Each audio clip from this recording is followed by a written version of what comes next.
नमस्कार बंधुरा RG cooking चैनेले आपनादेर सबाइके स्वागत। आज निये हाजिर हलाम गरमे दारुण एकटा डेजार्ट रेसिपि निये। এই গরমের শুরুতে এরকম একটা ডেজার্ট থাকলে শরীর মন দুটোই কিন্তু ঠান্ডা হয়। তো চলুন শুরু করা যাক। আমি গ্যাসে কড়াই বসিয়ে দিয়ে দিচ্ছি 500 ml দুধ, আর গ্যাসটা কিন্তু আমার অন করা আছে।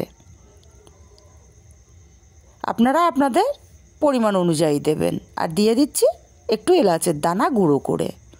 দুধটা নেড়ে চেড়ে আমি জাল হতে দেব। দুধটা এদিকে জাল হতে থাক, ততক্ষণে আমি একটা বাটিতে 2 চামচ কাস্টার্ড পাউডার নিয়ে নিচ্ছি।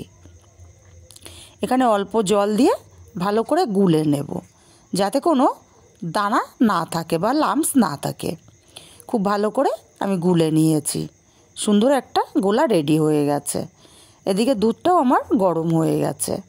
একটু নেড়ে চেড়ে দেব, দিয়ে আমি দুধটা একটু জাল করে নেব। এইখানে আমি চিনি দিয়ে দেব স্বাদ অনুযায়ী।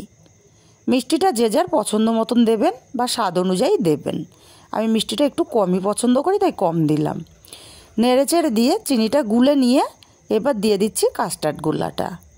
কাস্টার্ডটা দিয়ে অনবরত নাড়তে হবে, না হলে দলা পাকিয়ে যাবে। নাড়তে নাড়তে দেখুন একদমই গাঢ় হয়ে এসছে। ঠিক এইরকমই আমি নামিয়ে নেব। তবু আপনাদের বোঝার সুবিধার্থে আমি একটু দেখিয়ে দিচ্ছি।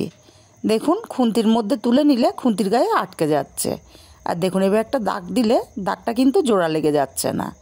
পারফেক্টভাবে রেডি হয়ে গেছে। এর চেয়ে গাঢ় করলে কিন্তু একদমই জমে যাবে ঠান্ডা হওয়ার পরে। আমি এবার এই কড়ার মধ্যে নেড়ে চেড়ে কিছুটা ঠান্ডা করে নেব। গ্যাসটা আমি অফ করে দিয়েছি। এবার এটা পুরোপুরি আমি ঠান্ডা হতে দেব, পুরোপুরি রুম টেম্পারেচারে নিয়ে আসব। এবার পুরোপুরি ঠান্ডা হয়ে যাওয়ার পরে আমি একটা বাটির মধ্যে ঢেলে নিচ্ছি। এটা ঢেলে নিয়ে আমি ঢাকা দিয়ে 4 ঘন্টা ফ্রিজে রেখে দেব। 4 ঘন্টা পর আমি ফ্রিজ থেকে বার করে নিয়েছি, পুরোপুরি ঠান্ডা হয়ে গেছে। আর আমি এখানে কিছুটা ফল কেটে নিয়েছি আমার পছন্দ মতো। আপনারা আপনাদের পছন্দ মতো ফল কেটে নেবেন। এবার এইখানে আমি দিয়ে দিচ্ছি কেটে রাখা কলা, দেব কেটে রাখা আপেল, আর দিয়ে দেবো কেটে রাখা আঙুর। আঙুরগুলো 3 টুকরো মতো করে নিয়েছি, বেশ লম্বা লম্বা আঙুরগুলো ছিল। আর দিয়ে দেবো কিছুটা বেদানার দানা।